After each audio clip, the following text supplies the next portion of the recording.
this should be good now. I'm going to go ahead and get my YouTube real quick.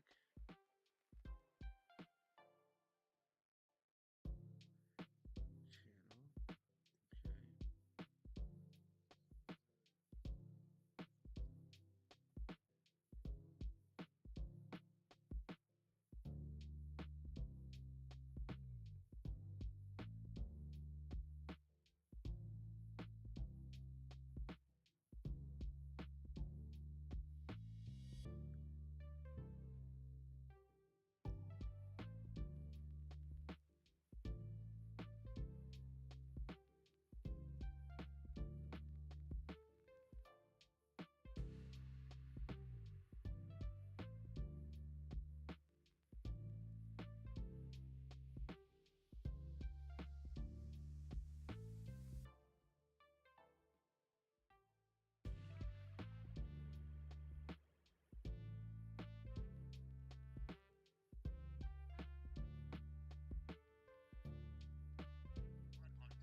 Okay.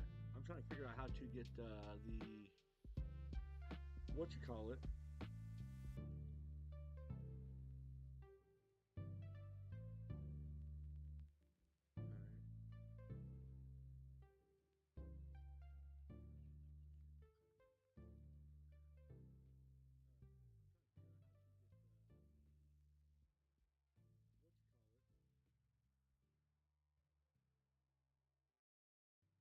Okay. Can I go live through TikTok and put the link in here? Crap.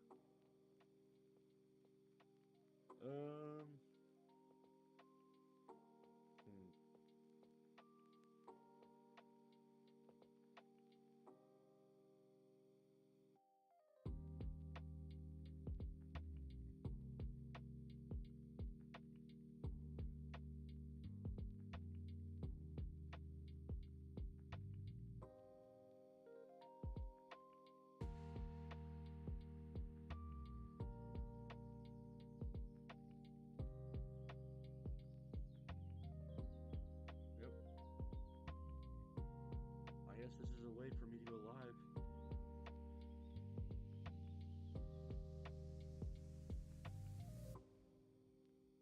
Alright. Actually, I'll probably take the headphones out, right? So, yeah. In real time.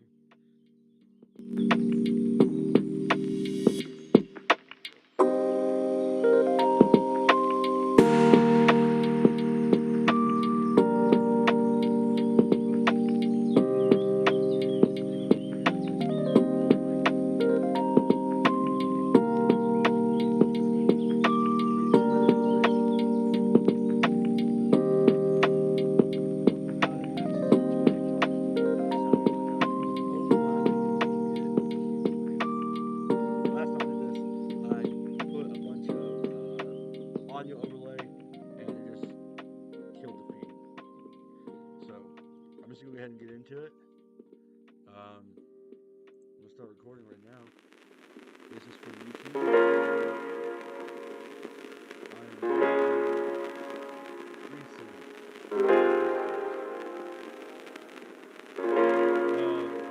TikTok chat.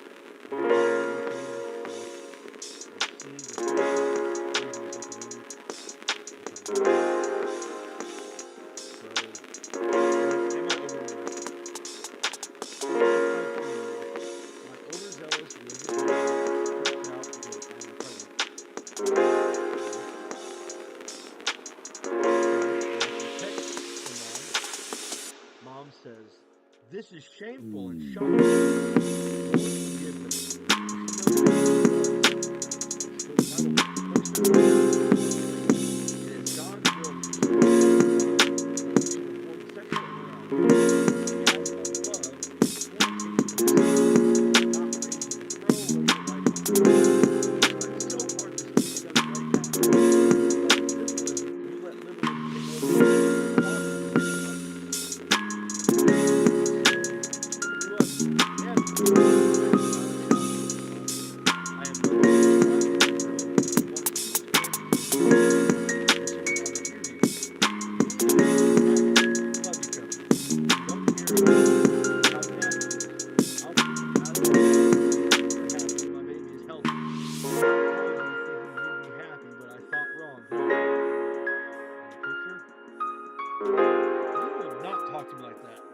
curse you. I curse you to 1,000 hells. I refuse to be a replacement in all that is ungodly and unholy. I therefore wash my hands off the situation. I'm over the situation. Oh, I'm over this. But here's the thing. A lot of parents that are Christians that don't understand that they're not helping their kids. They're driving them away. So when you talk to your children in a manner of degradation and you make them feel as if they're not worth anything, then they will take you out of their life because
yes, they made a mistake. Yes, you can point out and say, I don't think that it's the right time for you to have a kid, but for you to yell at them in this fashion, you can tell them the Bible verse what you want to.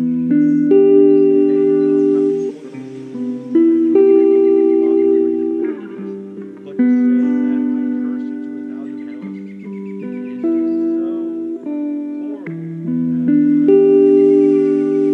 safe to say anything close to that.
Kennedy's stepdad is the one who answered the door. And I'm not kidding when I say I haven't felt so immediately disturbed by a person. I can't even explain why. My stomach just lurched. I immediately felt like I needed to hold some kind of conversation with him so that I could at least get a better read on him. I made some small talk on the porch, during which he proceeded to open an alcoholic drink and flirtatiously not believe I was old enough to have a teenage daughter. After asking me twice how old she was and telling me how similar we looked, he also demanded in front of me that Kennedy change her clothes because she was wearing shorts in her own house.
she said another mom was now not letting her daughter come over because of males in the house without their own home, and that she knows it was my fault because I was the one who met her husband.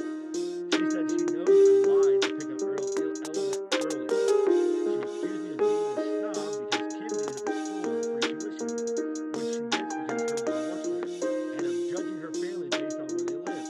No, she is judging you because there is a male left alone in the house with a bunch of little girls, and 9 times out of 10, that does not work well. So it definitely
I've been talking this whole time, and just a bunch of music been playing.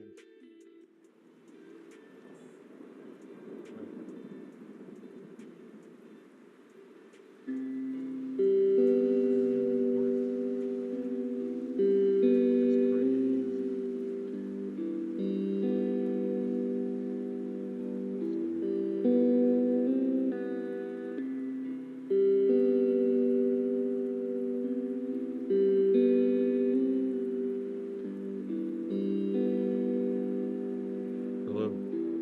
Right.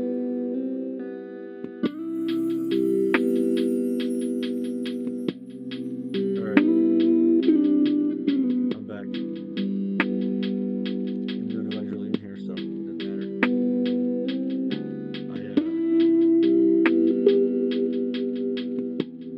I think that with this one, it definitely placates the consensus of people being around.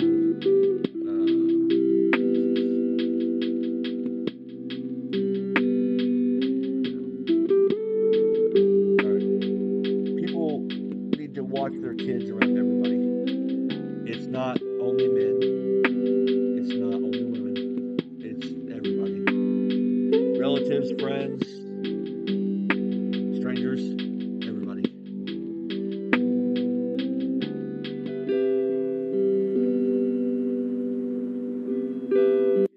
Okay.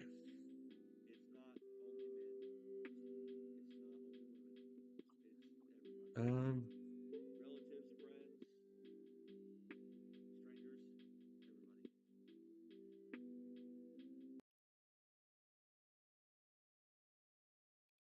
I don't think I am speaking on YouTube. I don't think, at least. Let me say that. I don't think I am. I don't think. Yeah. I am speaking. My mic is off. On. I think it's because I have this out. So if YouTube. I put this in, I don't think I hear myself. Let me say that. I don't think I am. I don't think. Yeah. I am speaking. My mic is off. On. This should fix it. I think it's because I have this out. So if YouTube. I put this in, I don't think I hear myself. Let me say that. Okay. And I don't know how to create the TikTok thing without it overlapping and being a huge waste of time.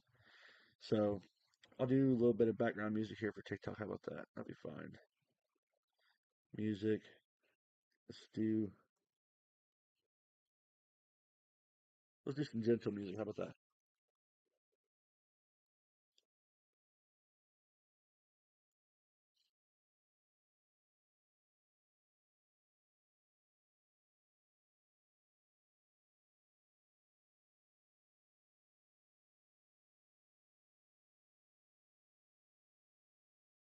Hmm.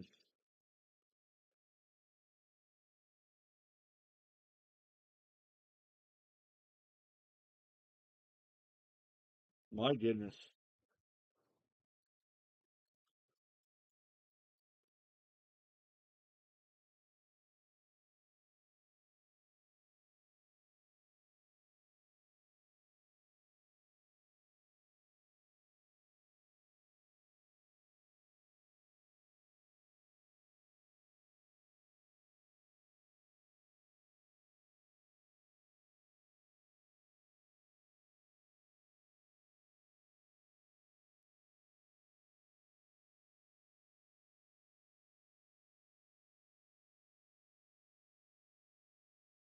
All right.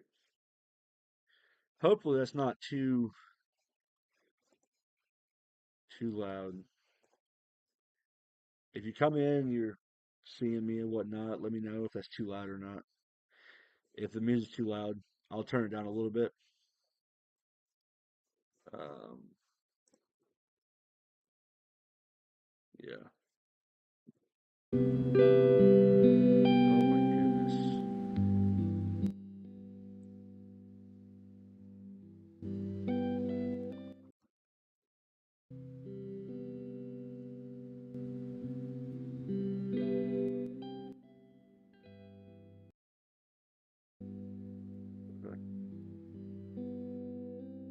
feel like that's still too loud. I feel like it's still too loud. I'll figure it out. I'll figure it out. Don't worry.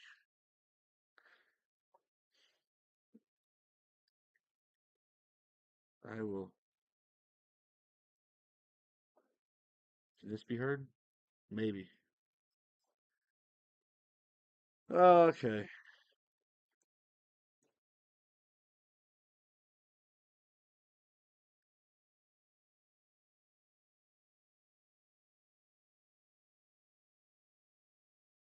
Oh no.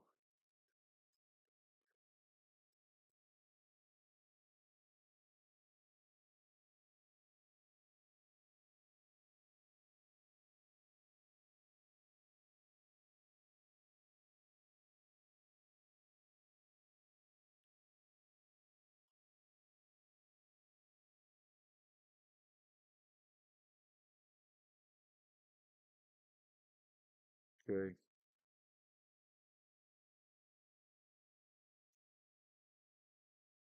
Get to the creepypastas real quick.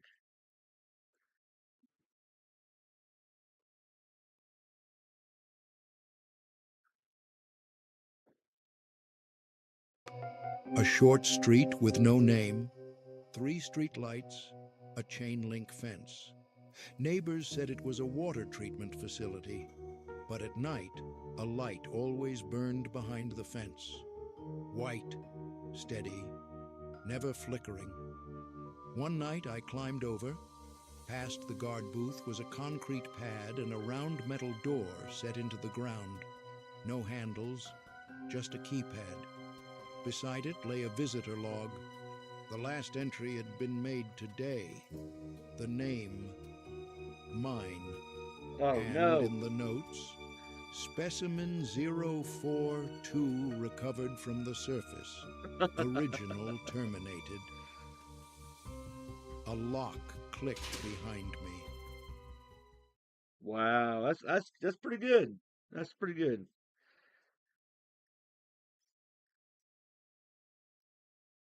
Yeah, I'm shutting this off.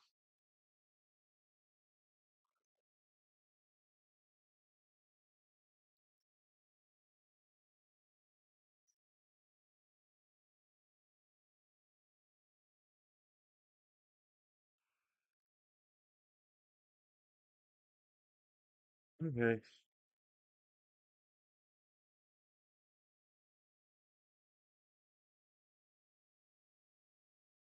Text stories. Don't go to Walmart after 10 p.m. or else you might run into St. John the Fox Boy. Who the heck? Something they don't tell you about dorm life. Let me get some creepy music real quick. Get some of that.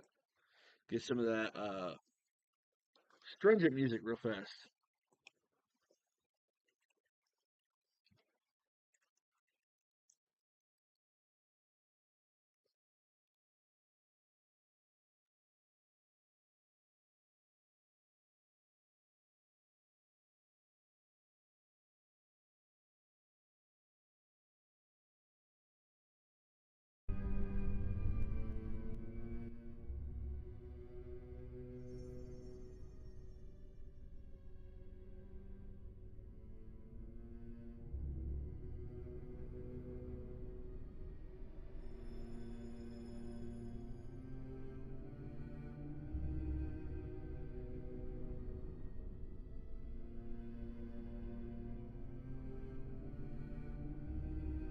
So I can't use this one because this original works. Um, there you go. Only 4 minutes, but still.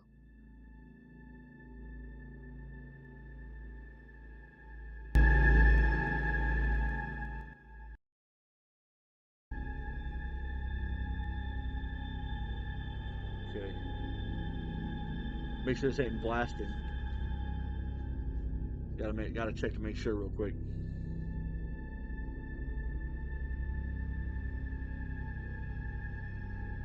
Oh my gosh.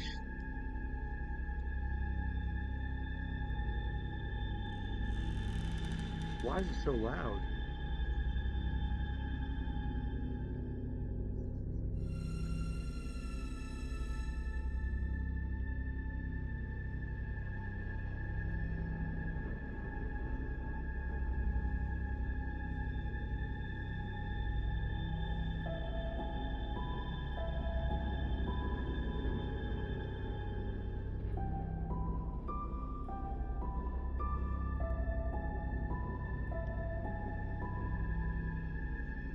Maybe if I turn down.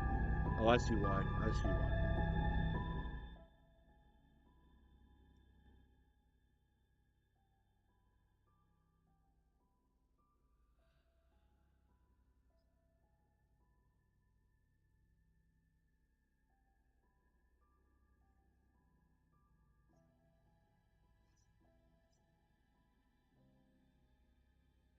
Yeah. Okay, that's the reason why. Got it. I had the desktop volume turned all the way up. I don't know why.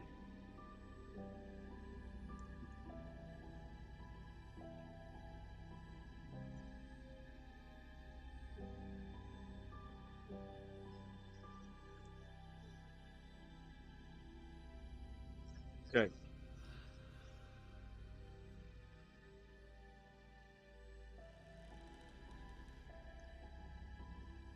Don't go to Walmart after 10 p.m. or else you might run into St. John, the Fox Boy.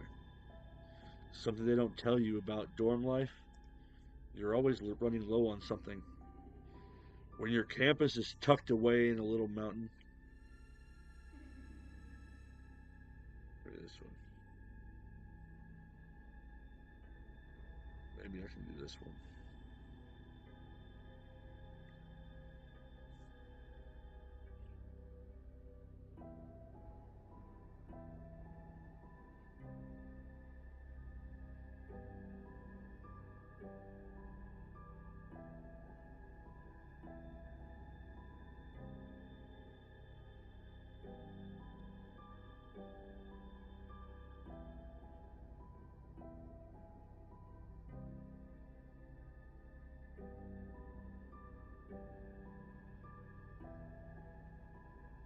Mm,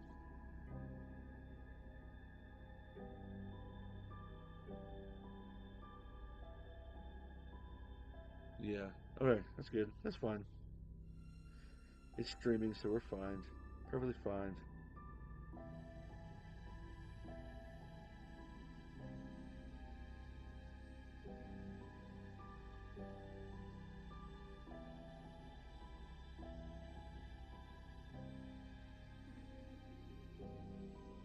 Oh, I gotta create a little picture real fast so that way I can upload on the background for my TikTok.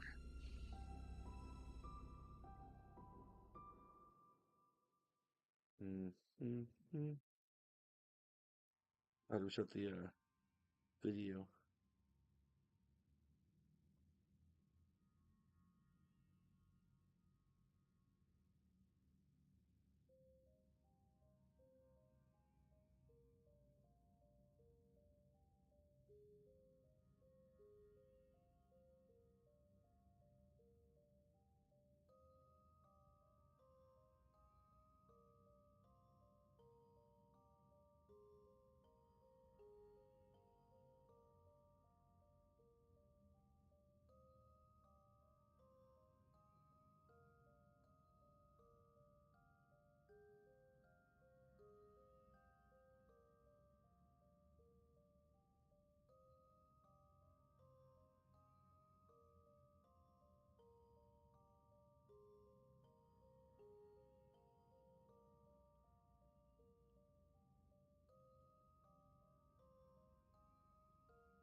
Yeah, whatever.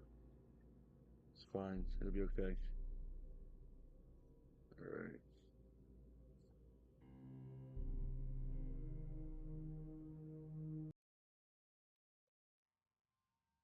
All right.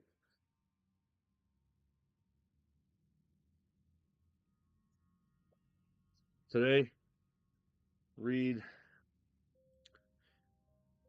This is a creepypasta by Kaiju Fan 22. It says, "Don't go to Walmart after 10 p.m. or else you might run into St. John, John the Fox Boy. Something they don't tell you about dorm life. You're always running low on something. When your campus is tucked away in a little mountain town, that has a town square that rolls up at 6. It's easy to go stir crazy as well. Lucky for me, there's a late night Walmart superstore about half an hour away. I was cutting it close. Ever since COVID, these places break down at 11 on the dot. But as I rolled into the nearly abandoned parking lot, I had made it just under the final hour. The building was massive, but really no different than your standard Walmart. I parked my friend's Jeep right next to the handicap zone and scanned the lot. It was almost a ghost town, save for a rickety branded van and a beat up old jalopy lingering in the back. I glanced up at the superstore, those luminescent letters beckoning me like a moth to the flame. There were a few things I needed, ionized salt being the top of the shopping list. The friggin' pervert ghost that lurks in my floor's bathroom has started wandering the halls. I read online that salt keeps out specters, so I've been dumping it underneath the seam of my bedroom door every night. Whole hall has this sharp, acidic odor to it, but I haven't seen that bug-eyed phantom leering at me in a while, so I consider that a win. There were a few things I need. I stood at the sliding doors and peered inside. The in-house Starbucks was already closed, crushing my dreams for a late-night pumpkin spice latte. The checkout lanes were all closed, save one with a doe-eyed skinny kid manning the register. I saw no other customers lingering inside. The only other person was hanging out near the front entrance. He was an older fellow, broad shoulders and a keg for a gut. His head had a few stragglers on it, combed over in a fruitless attempt to make a makeshift hairpiece. His cheeks were rosy and full of life, like a wrinkled peach. He wore a blue vest and had a neatly trimmed beard that was as white as pure Colombian marching powder. Just beneath his twitching nose was a mustache. Its end slightly curled upward that him in a way that made him look like a refined southern gentleman. An odd look for the Northeast for sure. The doors glided open for me, a gust of chilled air smacking me in the face as I entered the Walmart. The old man lingering near the shopping cart saw me, his eyes lighting up like a Christmas tree. He waltzed over to me with his open arms, like he was going to wrap me up in an ironclad bear hug. Welcome to Walmart, little lady. If there's anything I can do to make your shopping experience tonight as smooth as molasses, just let me know. The man bellowed with an outrageous southern drawl. My eyes flickered to his name, a shiny metal plate that simply read, Weller's. Oh, thanks, I'm good though. I came here a lot. Kind of like a second home, actually, I said, trying to creep away from the overly friendly greeter. He shook his head, the dangling threads of his comb over swaying as he did. No, I insist. Truth be told, ma'am, I'm as bored as a toad sunbathing on a log. Need to keep busy in my old age. Keeps the rickets from setting in, he said with a toothy grin. Okay, I guess. Where do you guys keep the salt? I asked, fumbling around in my jacket pocket to make sure I remembered my trusty taser. Oh, salt? He boomed, eyes widening so far I thought they would rocket out of his skull. Can't touch the stuff anymore. Back in the day, I used to slather my crispy fried chicken in salt and butter, though. Come now, little missy. I'll show you where they keep the good stuff. He motioned me to follow as he trotted off, his feet clicking against the tiled floor. Isaiah, watch the front now, you hear? He barked at the bored cashier, who regarded the eccentric geezer with contempt as he passed. I followed suit with pep in my step. Wellers couldn't be the first creepy old man I followed around on a whim. He probably won't be the last, knowing my luck. The interior of the superstore was formulaic as they come. To my left was a swath of clothing racks and posters of people beaming with joy wearing them. I wish I looked half as happy as they did wearing skinny jeans. To my right was a surplus of bathing products and self-care stuff. Your deodorants, perfumes, and the good stuff was locked behind bars with at least 3 locks. Chained to them, Mr. Wellers was talking up a storm as he led me deeper into the store, probably the highlight of an otherwise boring night shift. Soon enough, we came to the spice rack aisle, and he presented it like a game show host.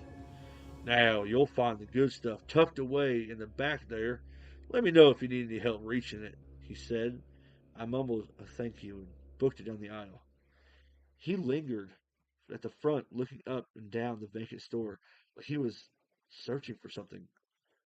The spice aisle smelled like an Italian bakery, all assorted chives and herbs mixed together. It smelled heavenly. As I looked for the salt, I heard a slight clutter at the very end. In my peripheral view, I saw a small shaker of crushed red pepper clatter to the ground. I also saw a hunched figure leering at me that quickly jumped out of my view when I caught it. I twirled around only to see the shaker roll aimlessly on the ground. Behind me, crap, I hate this mess.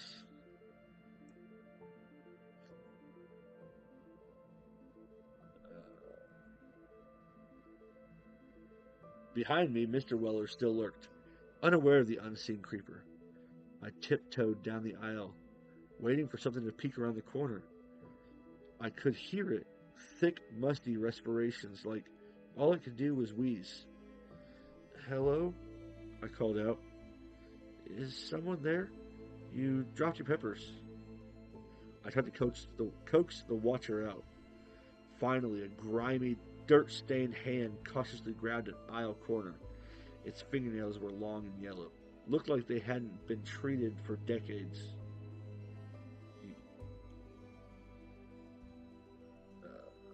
Its knuckles were cracked and caked with filth. I could see it wearing an ill-fitting fuzzy overcoat. Its arms were gangly, almost malnourished. Have you seen my mommy? It called out in a squeaky voice that sounded shrill and gruff at the same time. He stepped out into the aisle completely, and I was taken back by the thing standing before me. He was tall and covered in dust and aged mold. He smelled like an old crypt, dripping with age and mildew. His clothing was tattered and covered in stains of varying color and stench. His midriff was exposed, his shirt about 7 sizes too small. His belly was pale and gaunt, like he had been hollowed out by hunger. His legs were skinny fat runner's legs. If they were tainted by starvation and desperation. On his feet were a pair of Rick and Morty slippers, worn out from excessive overuse. The strangest thing about the sickly stranger before me was his head. It was strictly vulpine in nature, matted fur clinging to his hide like he had mange. He had 2 twitchy ears, and his fur was a dirty vermilion hue. His eyes were hollow and porcelain like a doll, yet his mouth watered as he licked his chapped fox lips. His nose was dry and peeling. The shy foxman before me took a timid step forward. I wasn't all that shocked by the mutant before me, more so concerned by his ghastly frame.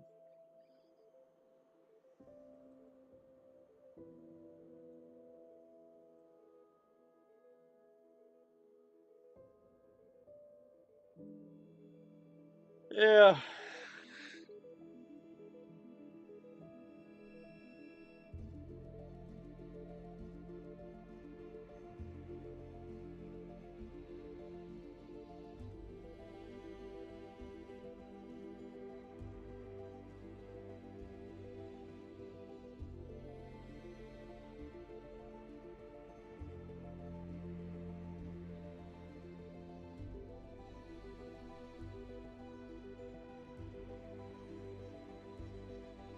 Have you seen my mommy? I lost her and I'm all alone. He asked again, his voice reminiscent of a scared little boy. I'm sorry, I haven't seen her. What's your name? I whispered softly, trying to put frightened being at ease. He cocked his head at me, like no one had ever asked him that before. My name is John. John St. John, he finally said. What's yours? I'm Abby May. I smiled at him. I reached out my hand. The fox boy eyed it nervously. Why don't you come with me? We can ask Mr. Wellers for help. I offered. John flinched at Weller's name, who I then heard from behind yell from the front. Didn't get lost or nothing now, did you? He hollered. Yeah, I'm fine, thanks, but there's a. I turned back to face John, but he had vanished. I could hear frantic scampering further down the walkways. Frustrated, I grabbed some salt and tossed it in a basket. Mr. Willers eyed me with concern as I stomped back towards him. He looked past me, a nervous tweak. Where'd it go?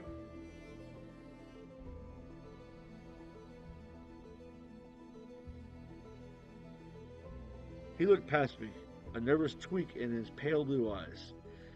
You didn't happen to see anything back there, did you, miss?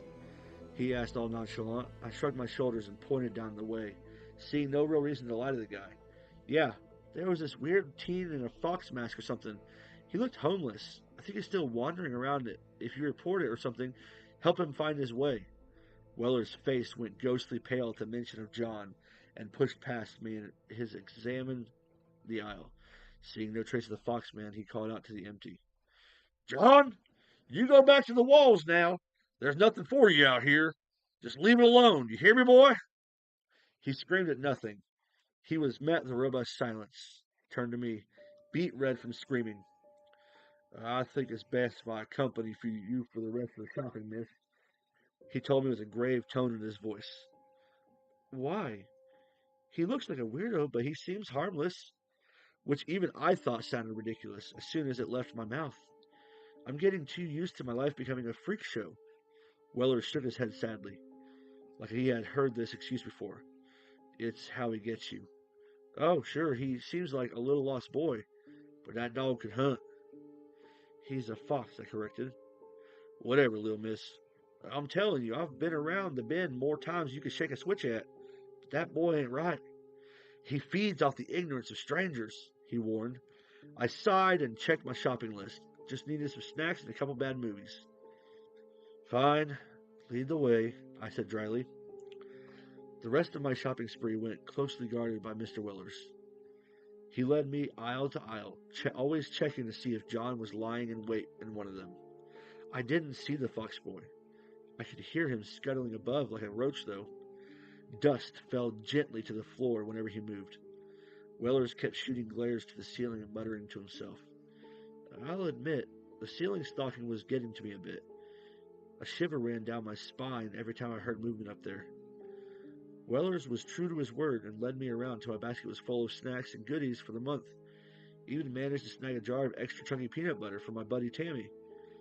After getting some motor oil from my roommate Barb, all I had left was to browse the movie department. It was slim pickings in the electronics section.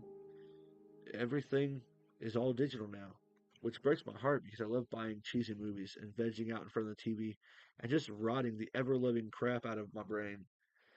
But there was practically nothing on the shelves, just consoles trapped behind lock and key.